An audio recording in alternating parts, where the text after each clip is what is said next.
Hello my loves, welcome back. Now in today's video we are talking about synastry again. We are talking about Saturn opposite the Ascendant in synastry, which also means Saturn conjunct the Descendant in synastry. What do we get when we have this, I would say, beautiful pairing?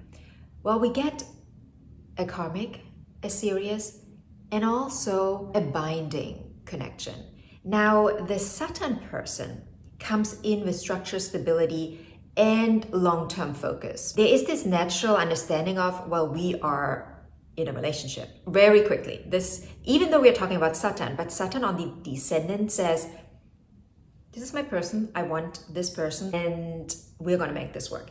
It's one of those fated and karmic aspects. Like generally, Descendant aspects, like every time we have synastry or composite, Descendant aspects, particularly the conjunction, there is this feeling of fatedness and karma. We came together to work out something, but also to learn on the way. And generally, this, even if this is not a love relationship, this is long term. We are in for the long run here. Again, I remind you each time when I talk about synastry, energies always flow both ways. So one person obviously is the Ascendant, the other one is the Saturn, but sometimes we reverse the roles. Even though I come in with the Saturn, I sometimes play out the Ascendant. Is it true that generally if I come with the Saturn, I will play out the Saturn? Certainly.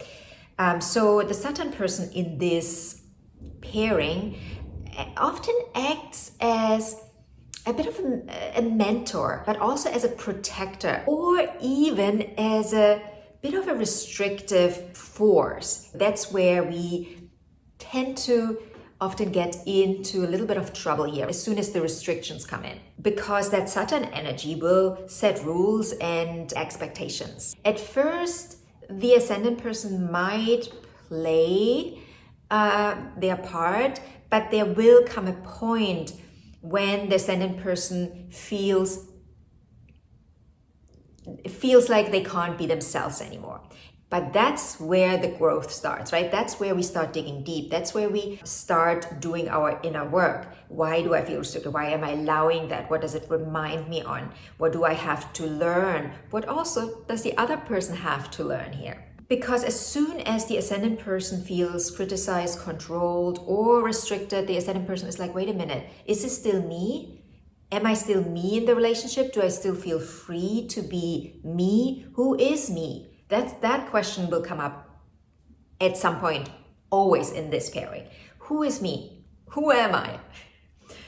What's my identity? So this is also a big indicator for identity shifts and changes, because we really grow up here, specifically as the Ascendant person, but also the Saturn will grow. The Saturn person will definitely grow as well here. So this relationship will thrive when both partners see that they both have some inner work to do and come into this with warmth and discipline. Discipline to do their own inner work.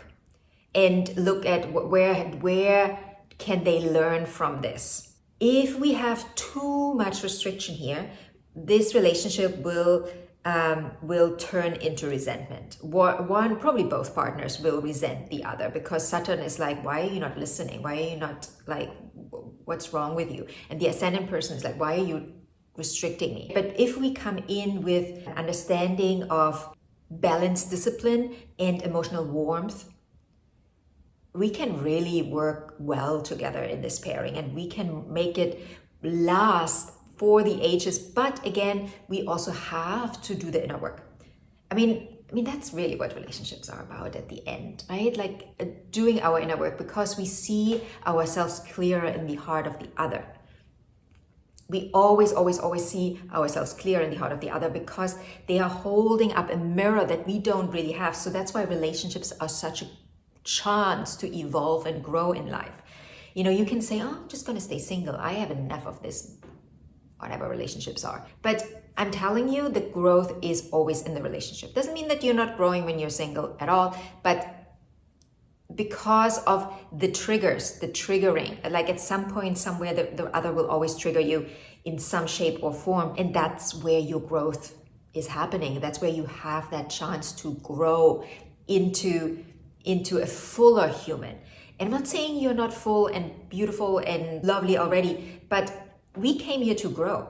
Like quite literally, like just look at this. Just look at the cycle of life. You start as a little cell and look at you now. It's all about growth and having experiences on the way, and those experiences will shape you. So overall, this is a very strong and stabilizing bond that can sometimes feel harsh and hard, but again, that's where we go inward and we learn. And I'm not saying you have to endure pain and suffering from someone else. No, you go inside, you connect with self-love. When you do that, you will know what comes from a loving place and what comes from an ego identity, where we're identifying with the ego. Remember, the ego is just here to protect you, right? The ego holds all your sorrows, your anger, your grief, your shame, your guilt, all of it. And it wants to protect you from it. And that's when it comes up with all these crazy rules. And I'm not saying all the rules are bad, but all these rules are coming from a loving place because I love myself and I want to live my best life, and I love my partner and I want them to live their best life. Or does it come from, oh, I have to protect myself from the other because they are doing this, and that to me? Relationships are like a journey of self-discovery. And the sooner we understand that for ourselves, and the sooner we then also realize what self-love means and what feels loving and makes me feel loved, not what makes me feel protected, but what makes me feel loved. Sometimes this comes together, right? Love and protection. But other times protection comes from a place of, oh, I'm scared to learn more, to grow more, to evolve, and so I'd rather stay in my little box and not deal with whatever is out there. So you really have to be honest with yourself in this, right? Also, integrity is it's a big one in this pairing, right? Am I in integrity with myself? And that basically translates into, am I truthful? And you will know once you connect to that heart center. How do you connect to the heart center? Well, you spend time with yourself, you get to know yourself, you utilize certain tools, practices, meditation, yoga, spending some time on your own. See how it feels to be on your own. Does it feel safe because you don't have to deal with other people? Because sometimes we use solitude also as a protective mechanism. And again, I'm not saying this is wrong or that is wrong. It's not about being right or wrong. It's about what is most loving, what makes you feel connected with your heart and not just with your intellect, right? Often we stay in the intellect and our intellect says, well, this is right and this is wrong. We should do this, we should do that. But we got to connect back with your intuitive knowing, your intuition. We're not raised to trust that intuition, that inner knowing. We are raised to trust the mind and what we learn, what others tell us, what is right or wrong, like, morality. And I'm not saying anything against morality or ethics, right? It's an important part of living in society. But then again, when you are connected to yourself and you trust yourself, when you are deeply connected to the love within you, right? When you feel like you love yourself, not just as a mental construct, but you deeply feel it in your body. That's when the intellect can be utilized in a more profound way, because the basis is, the heart connection, the love you feel.